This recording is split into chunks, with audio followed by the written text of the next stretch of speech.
Alright, so I hope this video is going to help you decide between the Flow Pro gimbal by Insta360 and the Osmo Mobile 6 by DJI. One thing about the size of both of them, you can see with all the components together that the Osmo Mobile 6 is significantly bigger than the Flow Pro. And one of the features I found, which is another winning feature for me for the Flow Pro, is the fact that not only do you get the tripod integrated into the body of the Flow Pro, but you can also put it away with the camera magnet or the camera grip on the actual gimbal. Whereas the DJI camera gimbal, you have to open it in order to put the magnet on. So it's a different way of doing things. Essentially, with the DJI, if you're gonna put it away in your bag, say you're setting up a shot or something, and you want to climb up a hill, you don't want to damage your equipment, well, you're gonna have to take all this stuff off. So you have three separate components to deal with. Whereas the Flow Pro by Insta360 is just the camera gimbal, the magnet can stay on, and the head sort of clips into the body of it here, into the grip. So there's like a little clip there, and then all that fits into the carry bag. Other pros and cons of both, I found the battery life on the Insta360 lasts up to 12 hours. It's much shorter. I believe it's about 6 hours for the Osmo Mobile 6. So the Flow Pro with the 12 hours of running time is a definite winner here. The built-in tripod, like I mentioned before, is a definite winner, whereas in the Osmo Mobile 6, it's a separate accessory. The grip on the Osmo Mobile 6 is more ergonomic. It's a better fit for the hand, whereas the Flow Pro is, let me just open them both here. Flow Pro will be kind of a straight grip. It's not as shaped, but once you have this extra grip cover here, it's essentially the same. They both have the trigger. I found the zoom wheel on the Flow Pro is a bit more intuitive. The DJI one has an extra button function here. Well, they have it. That's a user preference.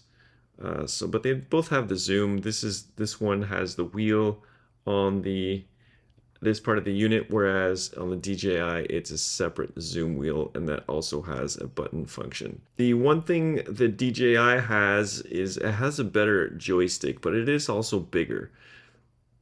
So you can have incremental joystick movements.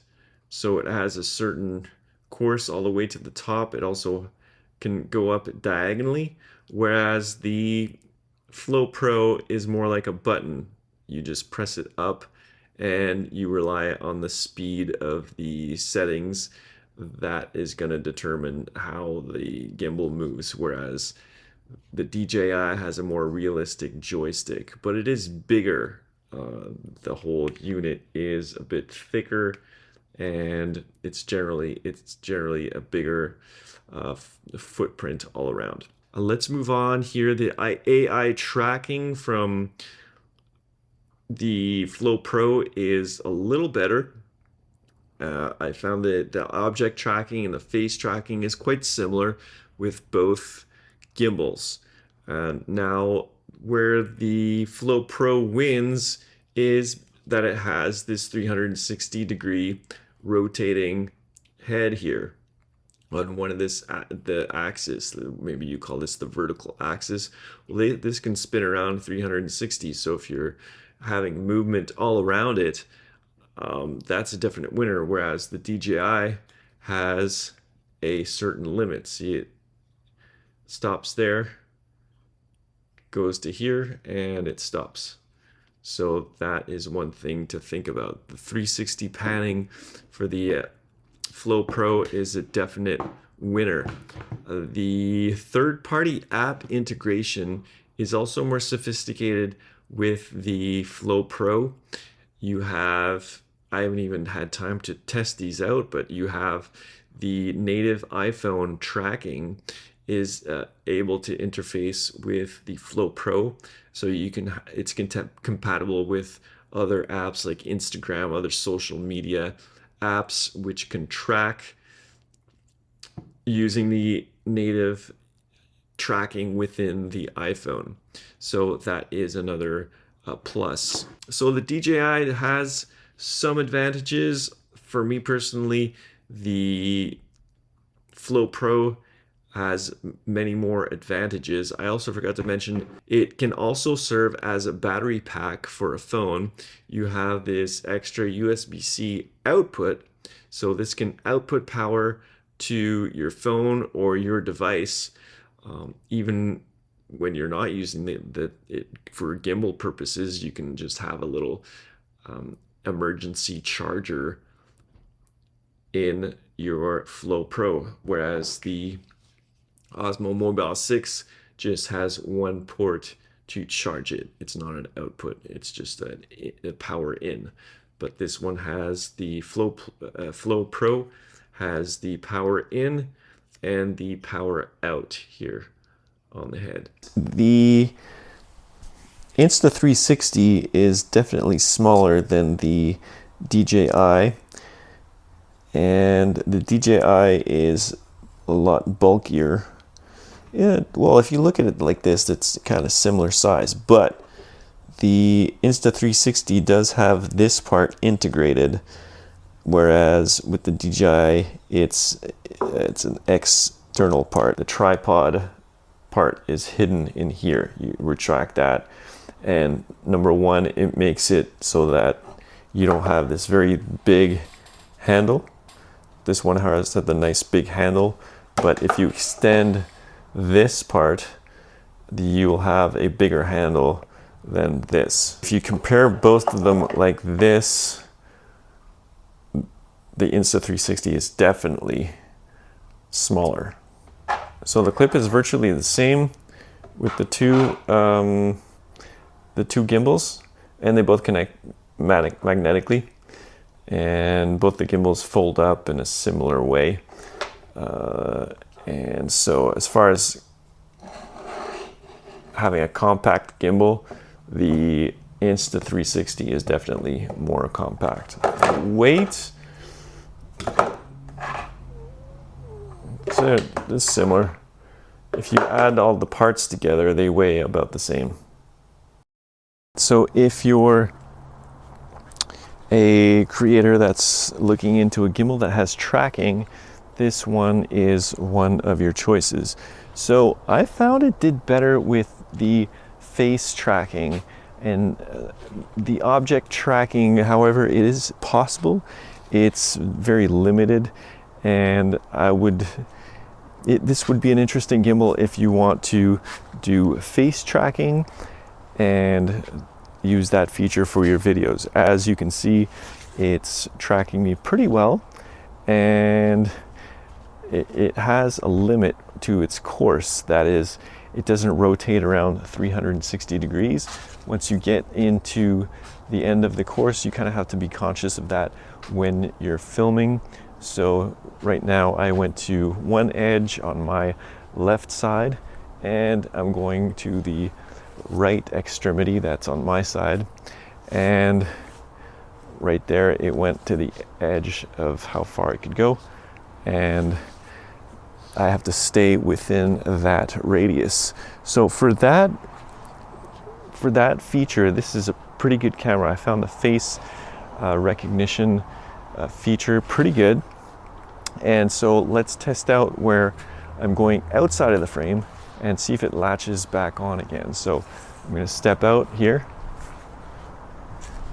I'm gonna step back in. See, it latched back onto me. It's following me again. So let's do that again. Let's do it on the other side. We're gonna swing around here and we're gonna try it on this side. I'm gonna step out the frame that way. I'm gonna come back in and see if it latches back on. I'm clearly out of the frame now, jumping back in. So it found me again. Let me try that on the left side again. Let me try that. Okay, step out the frame. That, I'm gonna step back in, and looks like it found me again. So this is a great feature for tracking for the self-vlogger, somebody who wants to move around and have a gimbal that tracks them. There we go. And to stop the video, all you have to do is raise your hand up and it'll stop right away. So now I'm going to focus on how good the DJI is at object tracking. So let me draw a white rectangle around this bottle, and I'm going to see how well it tracks it.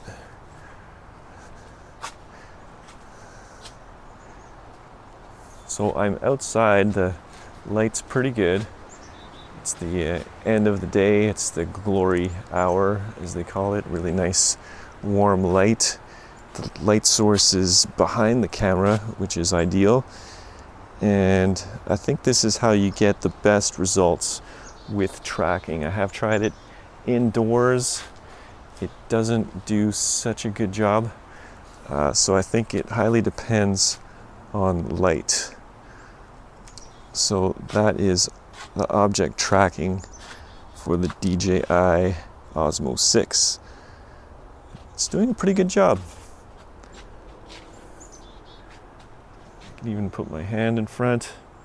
Still stays locked on. Let's go this way. It's doing a pretty good job.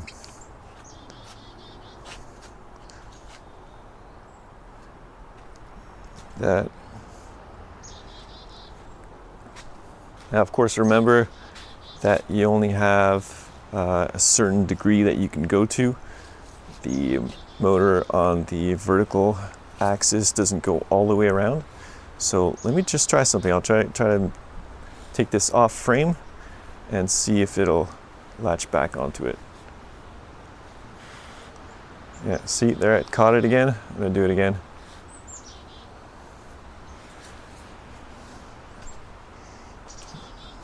So right now I'm going to review the tracking abilities of this mobile gimbal. So right now I've got it set on this bottle. Okay, and let me just retrace the, I'm gonna retrace, oops, let me X out of that. Here, third time's the charm. There, I've retraced the tracking on that. So what I can do is either move the gimbal itself around and it's going to stay locked on that. So I'm moving it all the way around and magically it just starts tracking that object. So this is really one of the great things about the locking feature. Where I found it does have a few limitations is when the object is moving. So this is pretty good if you're doing something like filming an object, filming a stationary person. But let's see what happens if I set this down and I pick up the bottle. So I've been testing this a lot in the last couple days and seeing just how far you can push these gimbals here. And I've tested out the DJI Osmo 6. I've tested out this one. Let's see, it's having a bit of hard time moving all the way around. Oh, there it goes. So I'd like to see what happens. I can't see the screen right now. I'm screen recording on the phone to do this demonstration. And see how low it goes. Does it pick it back up? No. Oh, see, there it lost it. So after a few seconds, this might be a product improvement to make, but it seems to, like, when it loses the tracking, it doesn't wait too long before it stops the video or stops tracking. I can tell because there's a green ring that's illuminated on the top of the vertical part right here on the gimbal that lights up when you're tracking something. So I know why it's having trouble there. It's because the sun is right behind. For some reason it's got trouble going around. Oh, there it goes. Right now it's also in this sensitive mode. So it's going to be, the movements will be a bit more rapid. See there, it lost it. So it's not like completely 100% tracking all the time, and it will lose the tracking, especially if it's objects. I had it focus on this roll of shop towels or paper towels, and I'm going to move this around. Oh, see, I tried this before and I was having a hard time. Something with the contrast with the background. It's got quite a bit of shadows. I mean, there's like the light's getting dim. You know, if this was like right in the bright daylight, it might be different. If I go around slowly, it does a pretty good job. Oh, if I stay out of the shot, right now I'm staying out of the shot and it's doing a pretty good job. Maybe I was getting confused if there's, yeah, see, it's because the sun is right behind it. So it does have some limitations. Let me try that again.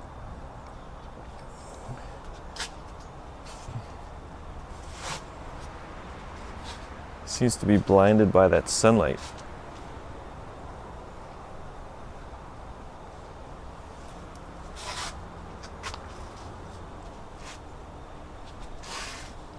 Let's go around here. Come on, make it around. Around this way. For some reason it's not turning.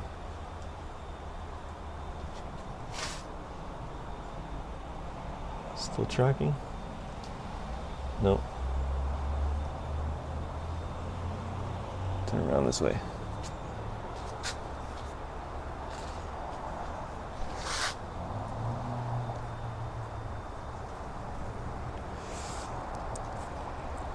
All right, there you go. So I'm going to try the face tracking now, and you get the idea of what it can and can't do with object tracking. I think this is kind of like a test the limits of it. And now I'm going to do some of the face tracking.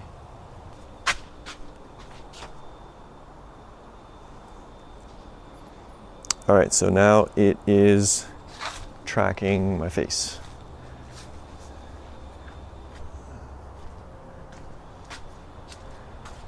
And in my experience with the object tracking versus the face tracking, seems to do a way better job with the face tracking.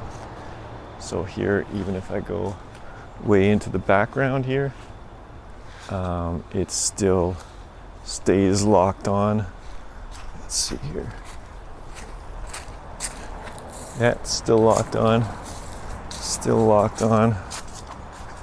I can even walk all the way around. Let's try running.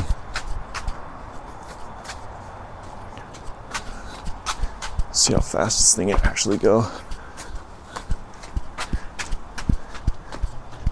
It's pretty quick. And the great thing about this particular gimbal is that it does have that 360 axis, whereas other gimbals might stop at the edge of its particular course of travel. It doesn't have that 360 tracking ability. So as you can see, the face tracking is really the winning feature of this. Object tracking, I don't think the technology is quite there quite yet.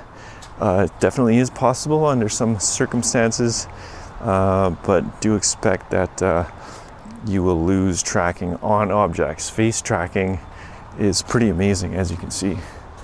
I mean, the limitations of this would be like if you went all the way down there and tried to do the face tracking. So I'm going to stop the video now. So I totally recommend this one for its features. It's also super compact. Thanks for watching. I'll see you on the next video. So I hope this illustrates a few of the differences between these two gimbals. They look similar, except for the color. One's white and one's black, but they do similar jobs, but I found this one has many more little tweaks and little advantages that make me gravitate towards this one. So thank you so much for watching this video until the end. I hope you've gained some insight on these great gimbals, and I hope to see you on the next video. Have a fantastic day and take care.